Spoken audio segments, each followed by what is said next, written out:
وہ لوگ جو اللہ کو مانتے ہیں، جو نہیں مانتے ان کی تو بات ہی نہیں کر رہا. ہندو بھی اللہ کو مانتے ہیں، سکھ بھی اللہ کو مانتے ہیں، عیسائی بھی اللہ کو مانتے ہیں، یہودی بھی اللہ کو مانتے ہیں، بدھسٹ بھی اللہ کو مانتے ہیں، یہ پارسی بھی اللہ کو مانتے ہیں. یہ زیادہ تر تو مذہب اللہ کو مانتے ہیں نا. تو ان کے ہاں اللہ کو ماننے، اور لبرل جو مسلمانوں میں ہے وہ بھی اللہ کو بہرحال مانتے ہیں. مولویوں کو نہیں مانتے مگر اللہ کو مانتے ہیں. کہتے ہیں یہ مولوی درمیان سے نکالو، ڈائریکٹ اللہ کو مانتے ہیں، بس گاڈ ہے ٹھیک ہے. تو یہ اللہ کو اتنا مانتے ہیں کہ بس وہ ہماری ضرورتیں پوری کرنے کے لیے، اس کا کام ہے بارشیں برسانا، زمین سے تناور درخت پیدا کرنا، سوکھا چارہ کھلا کے گائے بھینسوں کے تھنوں سے دودھ نکالنا ہے. بھائی ہم جب پیدا ہوئے تو ہمیں ماں کی نعمت دی، ماں کی چھاتیوں میں دودھ پیدا کیا، باپ کی محبت دی. جب بالغ ہوئے، جوان ہوئے تو اس نے ہمارے لیے جوڑے پیدا کیے جن سے ہم نے نکاح کیا، ہمیں اولادیں دیں، ہمیں بزنس دیا، کاروبار دیا. اللہ بہت بڑا ہے. آگے بھائی وہ اللہ کی کیا ڈیفینیشن، بس اتنا ہی ہے بھائی. اس سے آگے ہم اللہ کو معاذ اللہ فری کرانے کے لیے ان کی اپنی زبان میں بات کر رہا ہوں، اس سے زیادہ اللہ کو پروٹوکول دینے کے لیے تیار نہیں ہے. ہندو بھی مانتا ہے اللہ، عیسائی بھی مانتا ہے اللہ، اور جو تھوڑی بہت اللہ کی عبادت بھی کرتے ہیں نا وہ بھی اپنے مطلب کے لیے. بھائی ہندو لوگ مندر میں کیوں جاتے ہیں؟ بھگوان کی پوجا کرنے کے لیے نا. تو اس کا مقصد بھی کیا ہوتا ہے؟ کسی نے بتایا ہوتا ہے، پنڈت جی نے، یہ والا بھگوان تمہارا یہ والا کام کرے گا. آئی بات سمجھ؟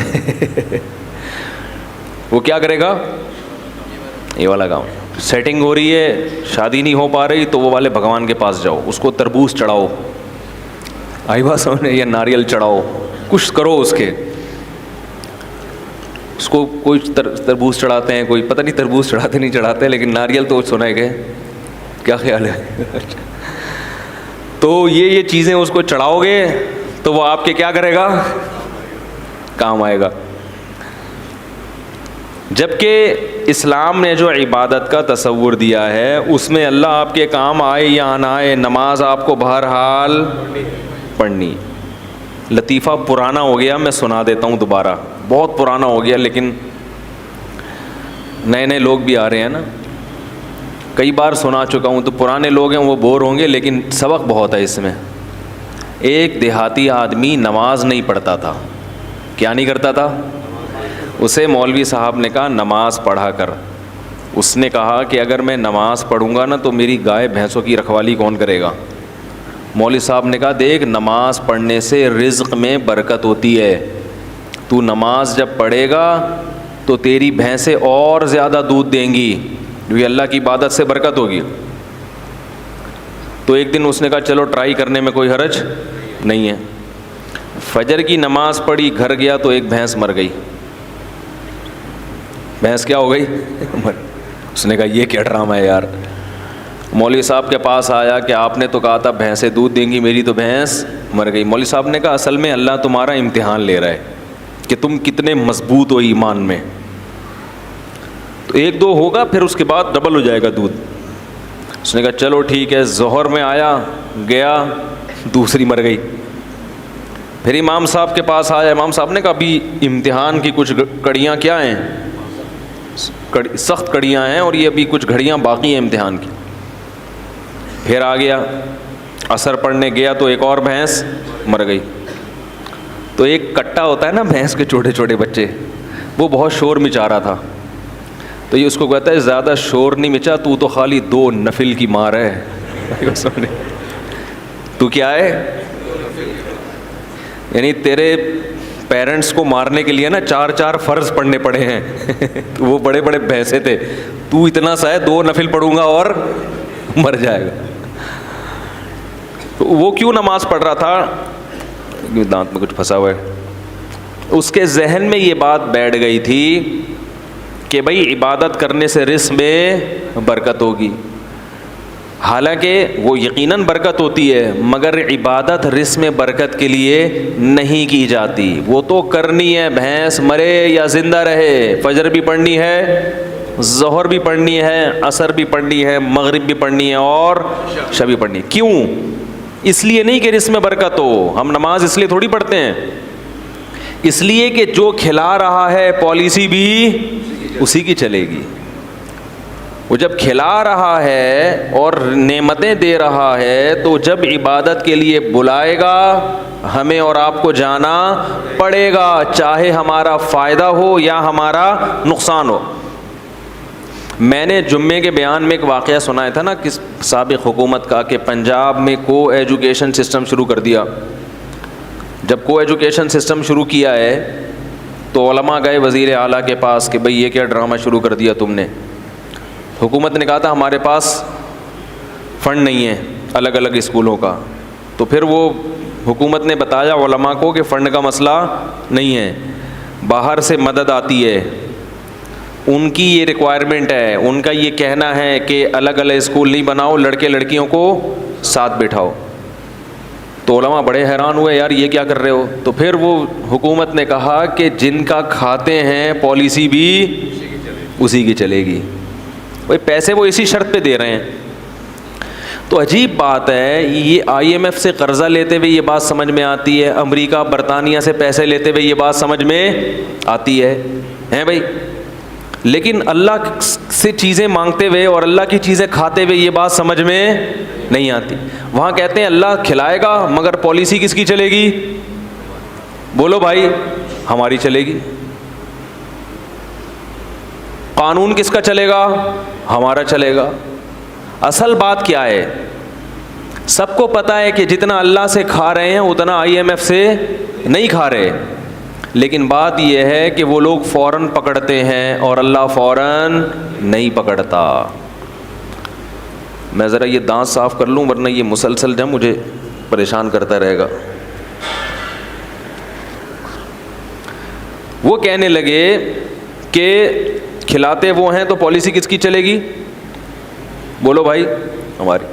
تو اللہ تعالیٰ کے کہ ہم کھاتے ہیں مگر اس کے احکام پر عمل نہیں کرتے, اس کی پالیسیوں کو فالو نہیں کرتے. اس کی وجہ یہ ہے کہ دنیا میں جب کسی سے آپ قرضہ لیتے ہیں تو وہ قرضہ روک لیتا ہے اگر اس کی پالیسیوں پہ آپ نہیں چلو گے. جبکہ اللہ کی عادت یہ ہے کہ قرآن میں اللہ نے فرمایا کلن نمد ہؤلاء وہؤلاء, ہم پالیسیوں کو فالو جو کر رہا ہے اس کو بھی کھلائیں گے اور جو نہیں فالو کر رہا اس کو بھی کھلائیں گے. وما کان عطاء ربک محظورا, تیرے رب کی عطا سے کوئی بھی دنیا میں محروم نہیں رہے گا, کیونکہ اگر اللہ نافرمان سے رزق کو روک لیتے تو دنیا میں پھر کوئی بھی نافرمان نہ ہوتا, پھر لوگ مجبور ہو کے اللہ کی عبادت کرتے, اور اللہ کو ایسی عبادت پسند نہیں ہے.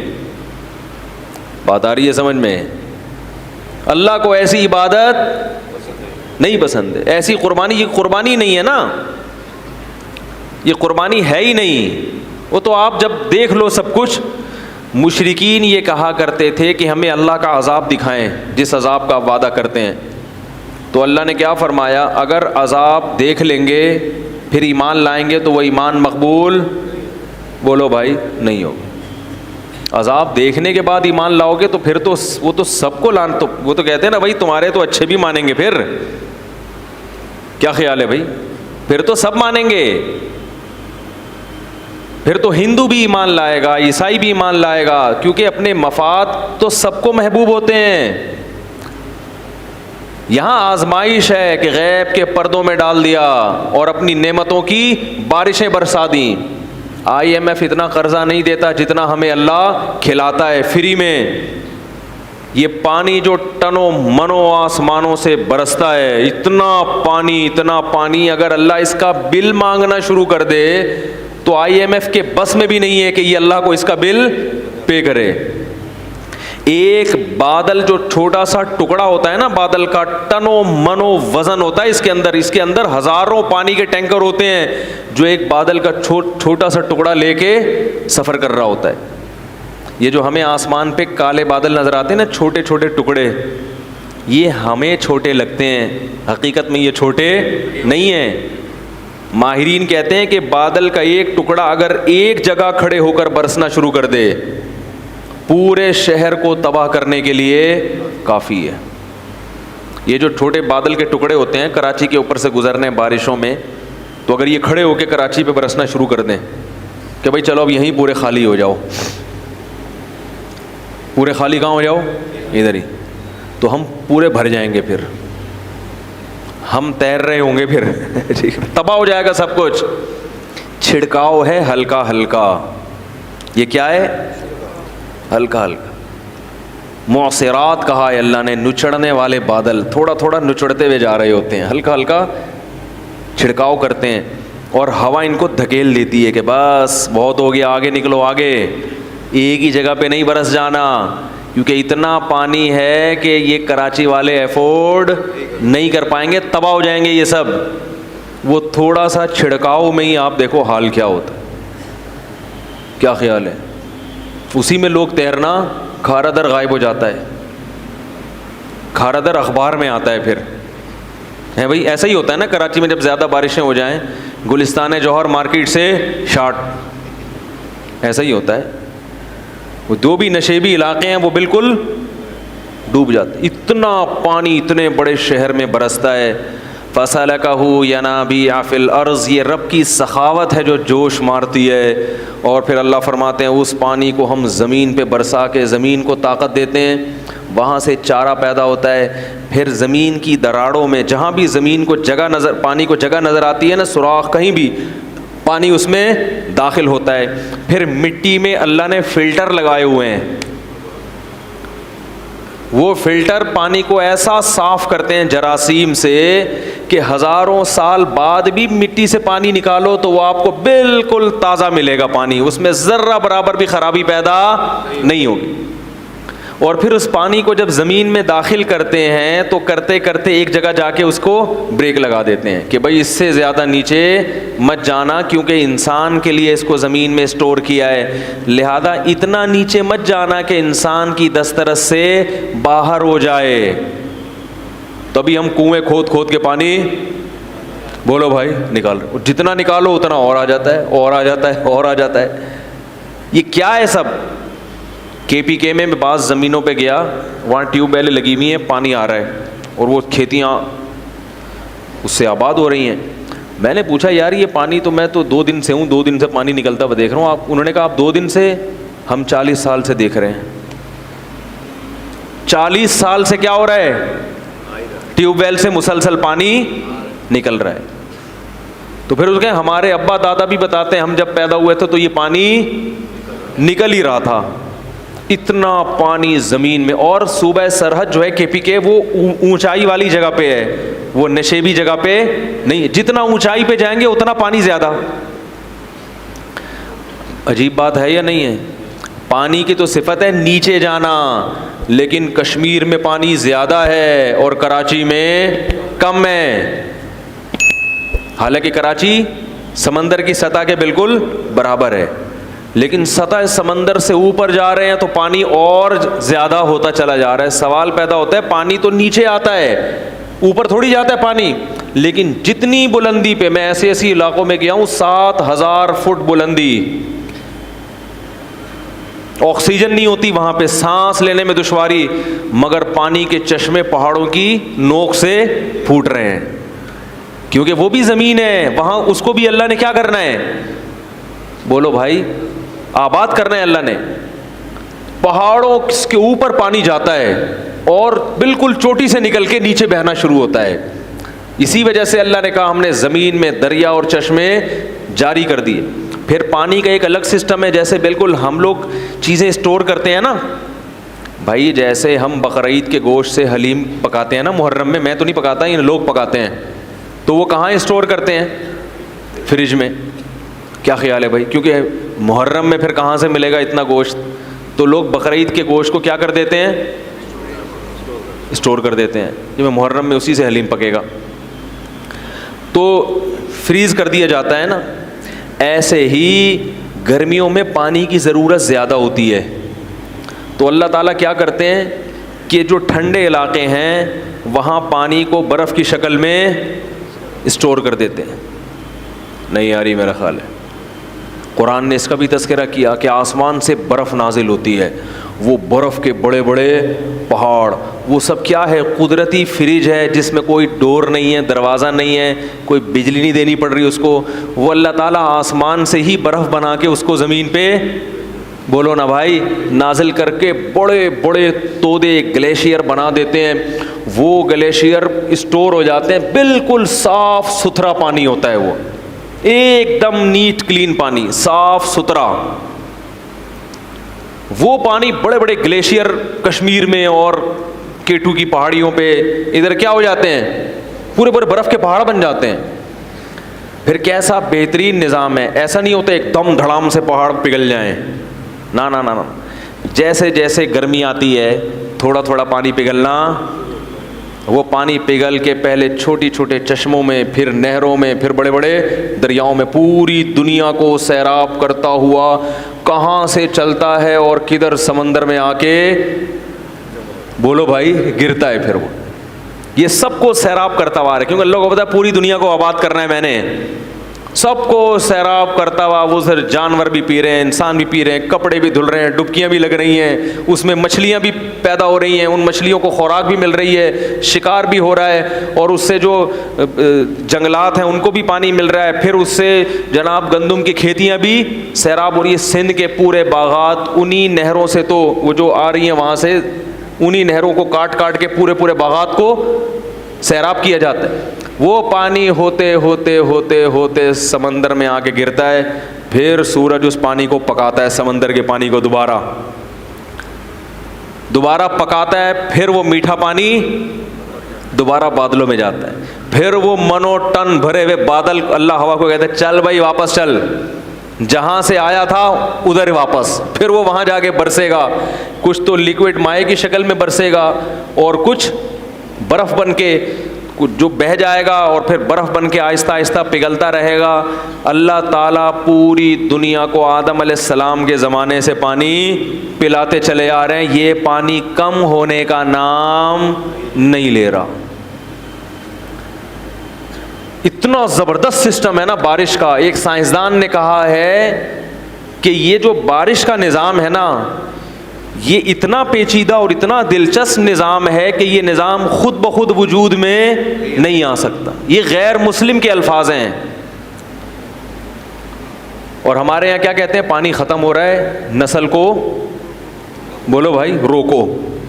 پانی ختم نہیں ہو رہا، یہ الو بنانے کی باتیں ہیں. کیونکہ پانی ختم جب ہوگا جب وہ فنا ہو رہا ہو. پانی ایک حالت سے دوسری حالت میں تبدیل ہو کے بالآخر کہاں جاتا ہے؟ سمندر میں. پھر دریا، وہ سارا سائیکل ہو رہا ہے، یہ پورا چکر ہے، یہ ضائع ہوتا ہی نہیں ہے. اور کتنے لاکھوں گیلن، کروڑوں گیلن پانی سمندروں میں ضائع ہو رہا ہے. تو ہماری حکومتیں اپنی سستی کہ بھئی پانی کو اسٹور کرنے کا کوئی انتظام نہیں ہے، ڈیم بنانے کی بات کرو تو سیاسی جھگڑے. کیا خیال ہے؟ تو پانی کو اسٹور کرنے کا خود کا کوئی انتظام ہے نہیں، اور ڈال دیتے ہیں کس پہ؟ کہ نسل روکو. آئی بات سمجھ میں؟ یہ ایسے ہی جیسے گھر میں کوئی سست باپ ہو نا، سست باپ ٹھیک ہے نا. بیگم نے اپنے سسرالیوں کو بلا لیا، اپنے میکے والوں کو دعوت کے لیے. اب اتنا بڑا کولر رکھا ہوا ہے لا کے، کہا جا رہا ہے بھائی گھر میں 20 افراد آ رہے ہیں تو آپ ایسا کریں اس کو بھرنے کا انتظام کر لیں. تو آپ سستی میں وہ تو کولر بھرنے کے لیے تیار نہیں ہے، آپ کہہ رہے ہیں 20 افراد کے بجائے 5 کو بلاؤ. کس کو بلاؤ؟ 5 کو. تو یہ اس لیے نہیں کہ پانی کی کمی ہے، یہ اس لیے کہ آپ کیا ہیں؟ سست. تو حکومت جب کہتی ہے نا کہ نسل روکو، پانی کے ذخائر کم ہو رہے ہیں، تو یہ حکومت اپنی سستی کس پہ نکال رہی ہے؟ ہم اور آپ پہ نکال رہی ہے. نہیں یاری میرا غلط بات سمجھ. تو اللہ کی طرف سے رزق برس رہا ہے، ہم پانی بھی پی رہے ہیں. اگر ایک پانی اللہ روک لینا، خدا کی قسم IMF قرضے دینا چھوڑ دے، اتنا نقصان نہیں ہے، کھاتے پیتے پھر بھی رہو گے. لیکن ایک پانی آسمان سے برسنا ختم ہو جائے تو دیوالیہ نکل جائے انسانوں کا. لوگ ان ڈالر اور سونے اور چاندی کے سکوں کو بھول جائیں گے. اکثر میں ایک واقعہ بیان میں سناتا ہوں. ایک بادشاہ نے ایک بزرگ سے کہا کہ میں آپ کو اپنی آدھی سلطنت گفٹ میں دینا چاہتا ہوں. کس میں دینا چاہتا ہوں؟ آپ کو آدھی سلطنت مل جائے تو آدمی تو خوشی سے بے ہوش ہو جائے نا. ان بزرگ نے کہا کہ میری نظر میں تیری اس سلطنت کی قیمت مچھر کے پر کے برابر بھی نہیں ہے. بھائی کیوں بھائی؟ انہوں نے کہا میرے پاس جو نعمتیں ہیں نا، جو گاڈ گفٹڈ نعمتیں جو اللہ نے مجھے بغیر کسی محنت کے دی ہیں، ان نعمتوں کی قیمت تیری اس سلطنت سے زیادہ ہے. بادشاہ بڑا حیران ہوا، یار یہ دیکھنے میں تو فقیر سا لگتا ہے، کپڑے بھی دیکھو پھٹے پرانے، اور اس کے پاس اتنی دولت اور اتنا کچھ، اس کے پاس سرمایہ پتہ نہیں کہاں چھپا کے رکھا ہوا ہے اس نے، جو میری پراپرٹی سے بھی زیادہ ہے. تو بادشاہ نے بلا لیا. بادشاہ لوگ تو بڑے لالچی ہوتے ہیں نا، بھائی کہاں رکھا ہوا ہے بھائی. تو بادشاہ نے بلا لیا. تو بادشاہ نے کہا کہ آپ شکل سے تو اتنے مالدار نہیں لگتے، لیکن آپ نے جو یہ کہا کہ آپ کے پاس اتنی قیمت کی چیزیں ہیں، تو یہ کہاں ہیں؟ بزرگ کو پتا تھا ایسے سمجھاؤں گا اس کی سمجھ میں نہیں آئے گا، مثال سے بات سمجھ میں آتی ہے نا. کیا خیال ہے بھائی؟ لوگ مجھے کہتے ہیں بیان میں قرآن حدیث کم ہوتا ہے، مثالیں ادھر ادھر کی زیادہ ہوتی ہیں. قرآن حدیث ہوتا ہے، اسی کو سمجھانے کے لیے مثالیں دی جاتی ہیں. خود قرآن اور حدیث میں اللہ کے نبی نے بہت سی مثالیں دی ہیں، عام انسانوں کی مثالیں دی ہیں، مچھر کی مثالیں دی ہیں.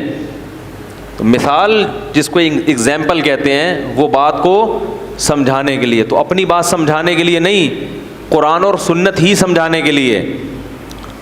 ورنہ قرآن تو پڑھ لیں آپ، سبھی پڑھتے ہیں، اس کو ڈیفائن کرنا یہ مشکل کام ہوتا ہے کہ یہ کس طرح سے لوگوں کے دماغ میں یہ بات اتر جائے. خود نبی نے بھی بہت سی مثالیں دی ہیں، اپنی بات کو سمجھانے کے لیے نبی کیا دے رہے ہیں؟ مثالیں. حالانکہ آپ بات کہہ کے خاموشی اختیار کر لیتے، لیکن آپ کو معلوم تھا کہ میں اپنی بات سمجھانے کے لیے بھی کیا دوں گا؟ مثال دوں گا، تو بات سمجھ میں آئے گی. تو اسی وجہ سے شاعر لوگ کہتے ہیں نا، مثال جو سلجھی ہوئی چیز ہے اس کو کیا کہتے ہیں؟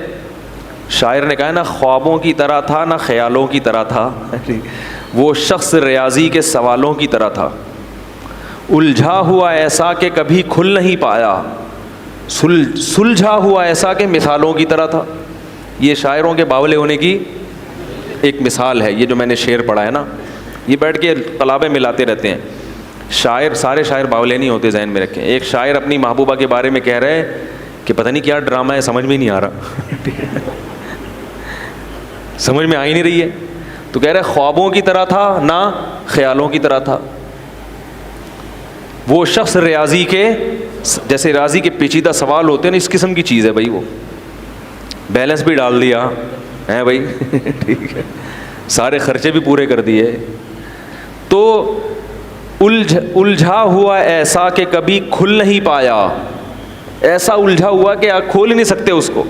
سلجھا ہوا ایسا کہ مثالوں کی طرح تھا. لیکن سمجھ میں آ رہا ہے کہ بھائی یہی ہے میرے لیے صحیح ہے. جب جان چھڑانے کی بات کرو تو ایسا سلجھا ہوا کہ بھائی اس میں کیا خرابی ہے. پھر آخر میں کہتے ہیں شطرنج کی الجھی ہوئی چالوں کی طرح تھا. سمجھ میں آ رہی ہے بات؟ نہیں آ رہی تو یہ زیادہ اچھا ہے. اس قسم کی باتیں سمجھ میں آئیں تو خطرناک ہے، نہ سمجھ میں آئے تو زیادہ اچھا ہے. خیر، تو مثال سے بات سمجھ میں آتی ہے. کیا کہہ رہا تھا میں؟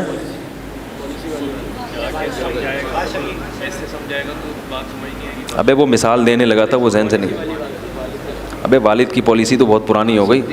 بادشاہ، ہاں، تو ان بزرگ نے بادشاہ کو مثال سے سمجھایا. وہ بادشاہ بزرگ سے کہہ رہا تھا نا کہ بھائی کی کون سی چیز ہے. تو ان بزرگ نے بادشاہ سے کہا کہ بادشاہ سلامت، ایک مثال ہے، اور مثال اکثر فرضی ہوتی ہیں. ان کو لوگ کہتے ہیں فرضی قصے سنا رہا ہے، تو فرضی بھی ہوتی ہیں کہ فرض کر لو تھوڑی دیر کے لیے تو کیا ہوگا. تو انہوں نے کہا کہ بزرگ نے کہ فرض کرو بادشاہ سلامت، آپ کو پیاس لگ رہی ہے، ایک پیالہ پانی آپ کے پاس رکھا ہوا ہے، لیکن آپ کو ایک بیماری لگ گئی کہ وہ پانی جب آپ پیتے ہیں تو الٹی ہو کے نکل آتا ہے. وہ پانی الٹی ہو کے، اب پوری ایڑی چوٹی کا زور لگا لیا مگر وہ پانی حلق میں گھسنے کے لیے تیار نہیں. ایسی بیماری لگ گئی. تو بادشاہ سلامت آپ کیا کرو گے؟ بادشاہ نے کہا علاج کروں گا بھائی، الٹیاں رکیں. وہ کون سی گولی آج کل آ رہی ہے الٹیوں کی مشہور؟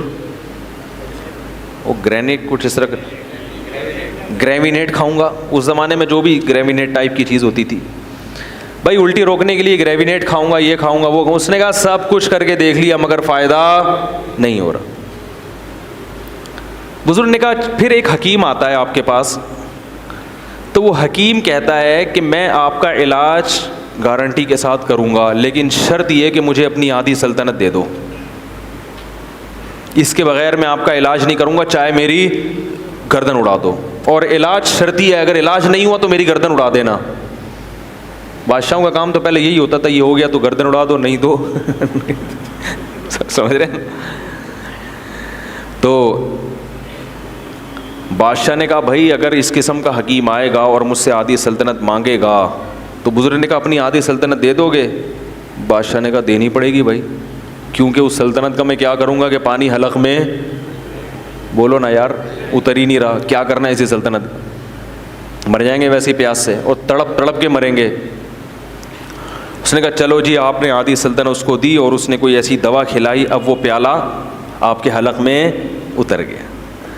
اب اگلا پروسیس کیا ہے, پیشاب بن کے نکل جائے. اب وہ وہاں رک گیا, پیشاب بند ہو گیا, اب وہ پانی پیشاب بن کے نکلتا نہیں.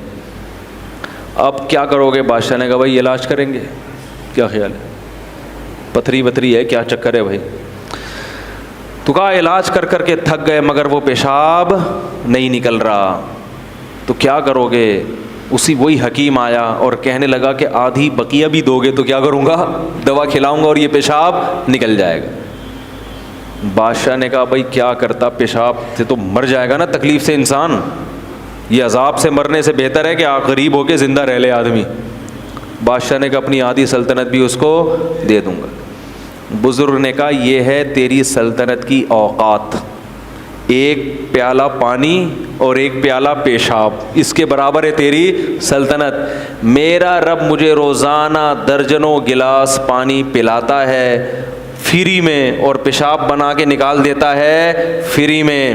میرے رب نے مجھے جو نعمتیں دی ہیں وہ تیری سلطنت سے کئی گنا زیادہ قیمتی ہیں, لہذا میں تیری سلطنت پہ رال ٹپکا کے اپنے رب کو ناراض نہیں کر سکتا. کاش یہ بات ہماری سمجھ میں آ جائے, کاش سمجھ میں آ جائے. ہر آدمی رو رہا ہے, ہائے یہ ہو گیا, ہائے غربت, ہائے مہنگائی, ہائے یہ ہو گیا, ہائے یہ ہو گیا. ہم نے پریشانیاں دیکھی نہیں ہیں, سمجھ میں آ رہی ہے بات؟ اس لیے ہمیں ہری ہری سوپ, جب پیٹ بھرا ہوا ہوتا ہے نا تو پھر بہت زیادہ مزے کی سوچتی ہے انسان کو. آج غربت مسئلہ نہیں ہے دنیا کا, یاد رکھو, ہیں غریب وہ بہت تھوڑے ہیں, اور وہ بہت بڑے بڑے غریب بھی موجود ہیں, لیکن جو میجورٹی ہے ان کا مسئلہ غربت نہیں ہے, ان کا مسئلہ ناشکری ہے. اور اس ناشکری کا کوئی علاج نہیں ہے, جتنا بھی کھا لو گے, جتنا اچھا پہن لو گے, مگر پھر بھی منہ کیا رہے گا. قرآن نے مثال دی ہے نا, ان تحملہ یلہث او تترکہ یلہث. اللہ نے کتے کی مثال دی ہے کہ اس کے سامنے بوٹی ڈالو تو بھی زبان اس کی لٹکی ہوئی ہے, پیٹ بھرا ہوا ہو تو بھی زبان لٹکی رہے گی, اور پیٹ خالی ہو تو بھی زبان لٹکی رہے گی اس کی. یہ حال ہو گیا ہے. دیکھتے نہیں اپنے حکمرانوں سے سبق نہیں لیتے, 5 ارب ڈالر قرضہ واپس کروایا جا رہا ہے. باتیں ہو رہی ہیں واللہ عالم ہے یا نہیں, لیکن اگر یہ سچ ہے تو یہ کم ہے. 5 ارب ڈالر یعنی سوچنے میں آتا ہی نہیں ہے کہ کتنا ہوگا. ارے 1 ارب پتہ ہے کتنا ہوتا ہے؟ یعنی شروع کرو تو 100,000 سے 1 لاکھ, 100 لاکھ سے 1 کروڑ, 100 کروڑ سے 1 ارب, پھر اس کو ڈالر سے ضرب دے دو, پھر وہ کتنے 100 ڈالر, 100 ارب ڈالر. میرے بھائی ہم اور آپ تصور, لیکن ایسے لوگ بھی چاہتے ہیں کہ ہم دوبارہ آئیں اور مزید پیسہ. یعنی یہ وہ لوگ ہیں کہ اگر یہ 5-5 ہزار کے نوٹ کو چائے میں ڈبو کے کھانا شروع کرتے ہیں, خود نوٹ کھانا شروع کرتے ہیں, ان کی زندگیاں ختم ہو جائیں گی مگر وہ نوٹ ختم نہیں ہوں گے. کتنی بڑی عبرت ہے اس واقعے میں کہ اصل مسئلہ دولت نہیں ہے, ہوس ہے. جس میں ہوس ختم ہو جائے تو اس کو یہ بہت لگے گا جو نعمتیں ہم کھا رہے ہیں. یہ جو اولاد روکنے کی بات کرتے ہیں نا, ہوس کے مریض ہیں. یہ چاہتے ہیں ہم کروڑپتی ہو جائیں, ہمیں ایک دھیلا بھی اپنی اولاد پہ خرچ نہ کرنا پڑے. اور جس کو سمجھ میں آ گیا کہ رازق اللہ ہے اور جو رزق ہمیں مل رہا ہے بہت ہے, وہ میرے بھائی درجن بچوں پر بھی پریشان, بولو بھائی, نہیں ہوگا. وہ نہیں ہوگا پریشان, وہ اس پہ بھی خوش ہوگا. تو یہ جو ہماری باتیں ہیں نا, یہ جب سمجھ میں آئیں گی, جب دنیا کو کیا سمجھیں گے, مسافر خانہ, اور اللہ کی نعمتوں کی قدر کریں گے. یہ دماغ میں بٹھا لیں کہ ہم میں سے ہر شخص کو اللہ نے بہت سے بھی زیادہ دیا ہے. اللہ میرے شیخ کی مغفرت فرمائے, آخر عمر میں بیمار ہو گئے تھے, 78 سال کی عمر میں بہت شدید بیمار ہو گئے. ایسے بیمار ہو گئے کہ بس لگ رہا تھا کہ اب ان کی موت واقع ہو جائے گی.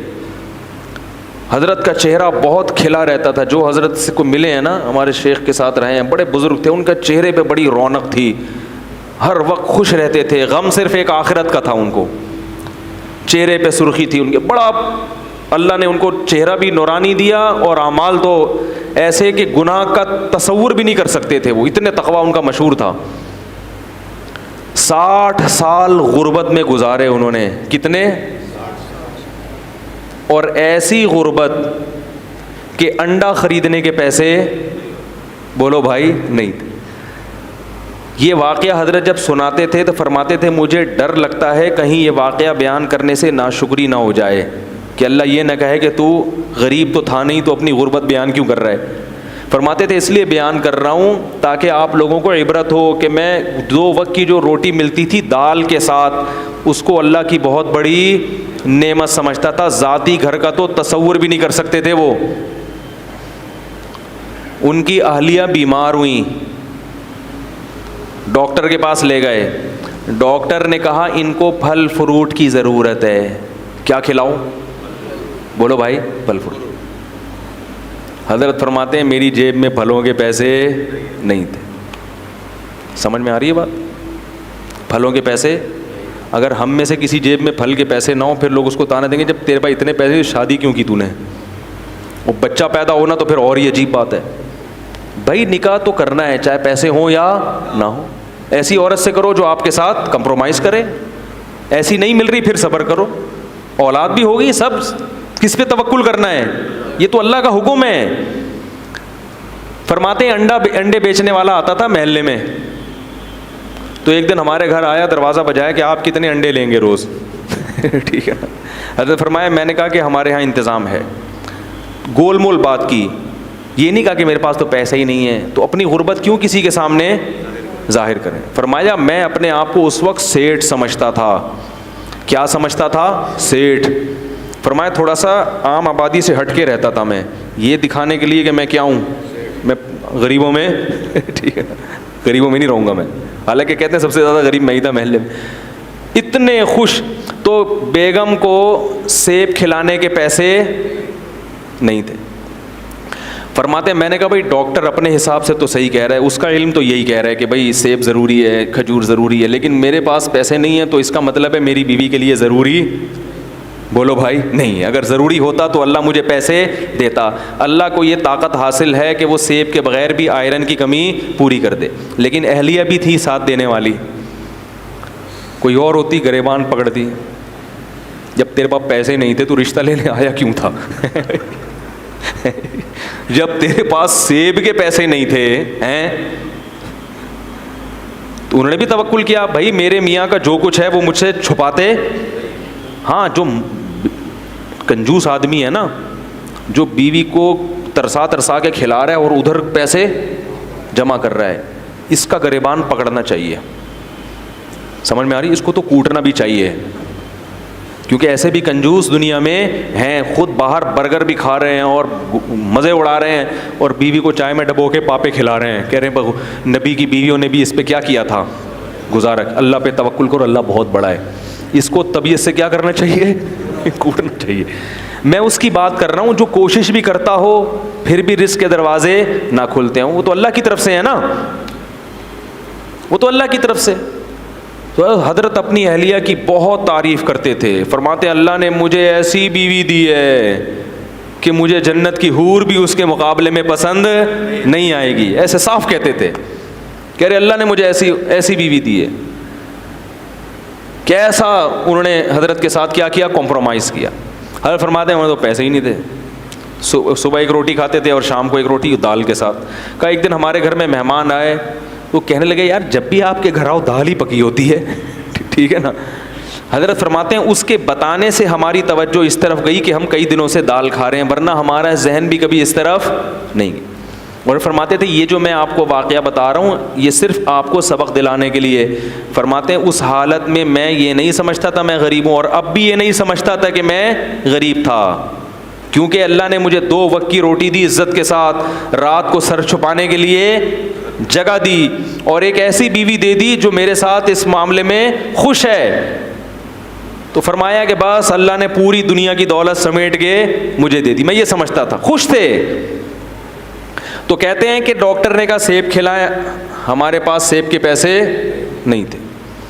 تو فرماتے ہیں کہ ہم نے کہا بھائی ڈاکٹر اپنی لحاظ سے صحیح کہہ رہا ہے, اگر اللہ ہمیں دیتا تو آئرن کی کمی پوری کر دیتے, نہیں دیا تو اللہ ویسے ہی پوری کر دے گا کمی. اولاد بھی ہوتی رہی, حضرت بھی نسل روکنے کے قائل بولو بھائی نہیں تھے, اور ہسپتالوں کے قائل بھی, ہسپتال میں پیسے ہی نہیں تھے حضرت کے پاس. سب حضرت کی اولادیں ماشاءاللہ جوان ہیں, اللہ نے کثرت سے اولاد بھی دی, سب بچے پل بھی گئے, باہر ملکوں میں چلے گئے, اعلیٰ تعلیم بھی حاصل ہو گئی.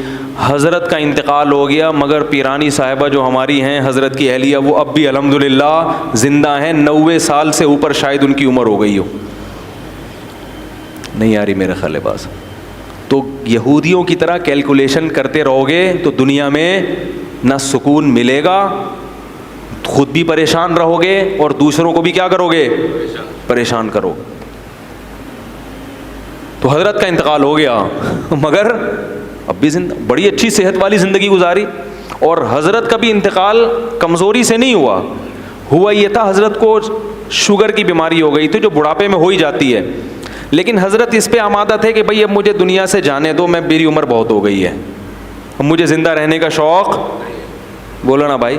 حضرت فرماتے جب میری عمر 63 سال ہوئی نا تو پھر مجھے زندہ رہتے ہوئے شرم آنے لگی کہ 63 سال میں نبی دنیا سے چلے گئے, اب تم کیوں زندہ ہو بھائی. تو وہ شرما شرمی میں 78 سال کے ہو گئے. ٹھیک ہے نا.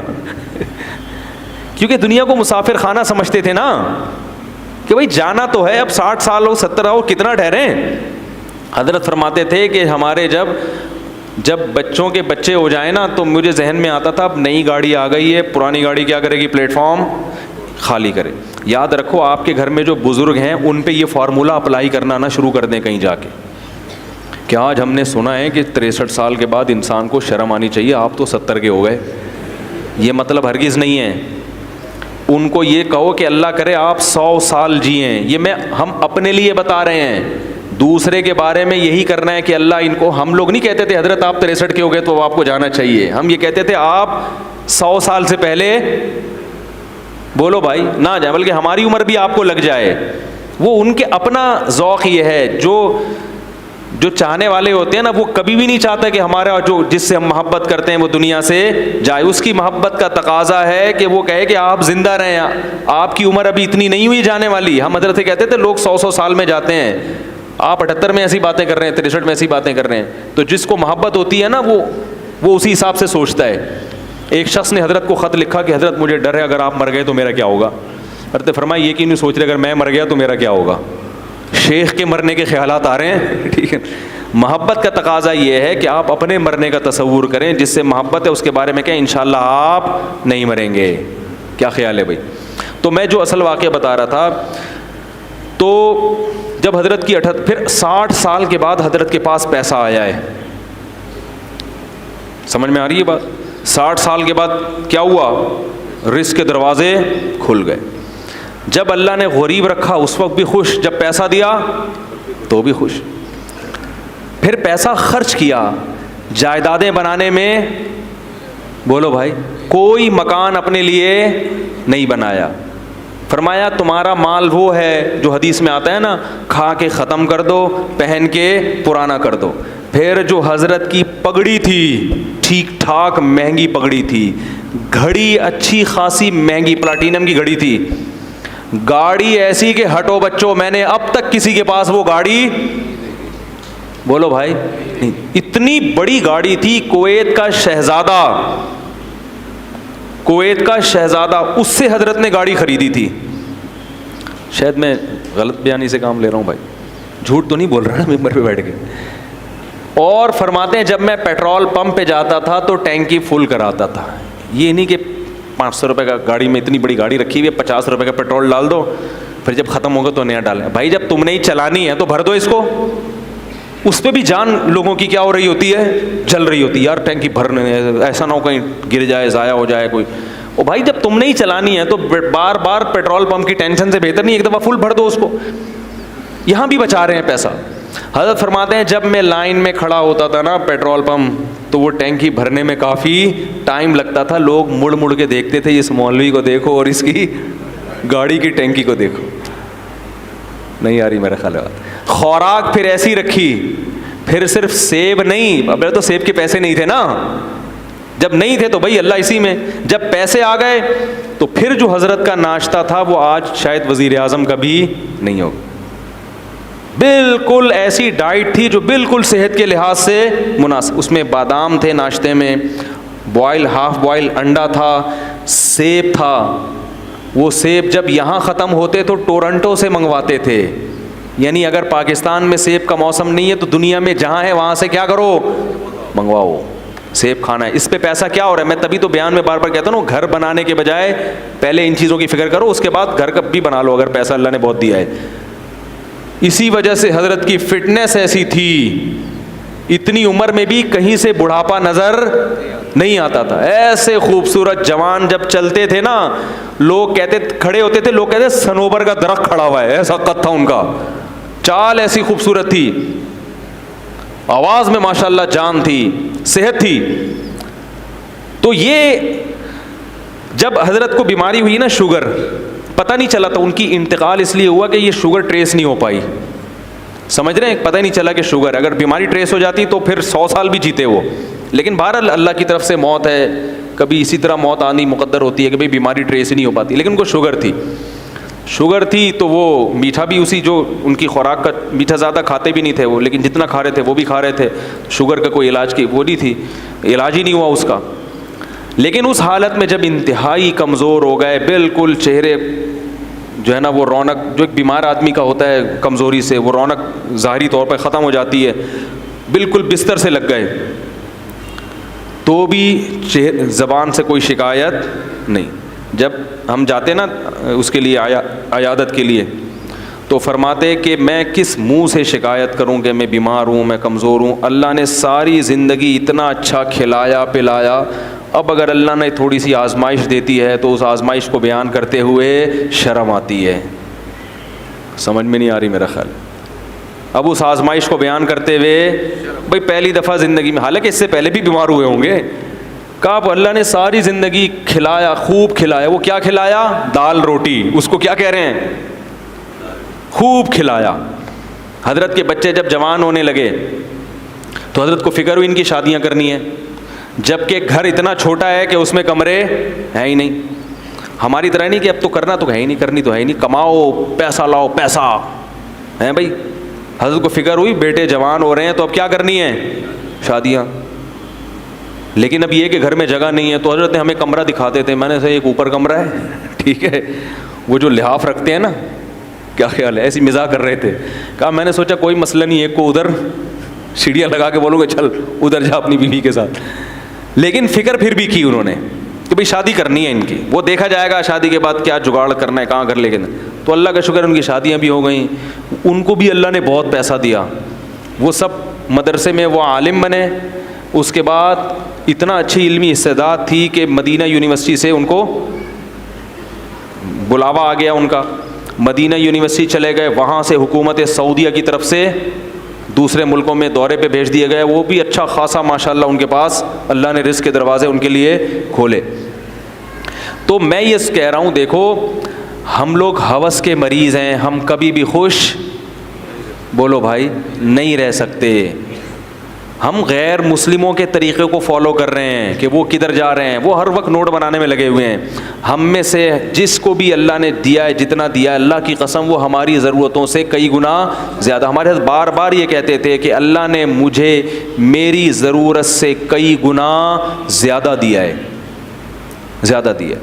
پھر جب بہت پیسہ آیا حضرت کے پاس تو اپنے لیے پھر بھی نہیں بنایا گھر, پھر بھی کہا میں کیا کروں گا گھر بنا کے, لیکن اپنی اہلیہ کے لیے ایک فلیٹ بولو بھائی خرید لیا کہ میرے مرنے کے بعد ان کے لیے کوئی انتظام ہو جائے.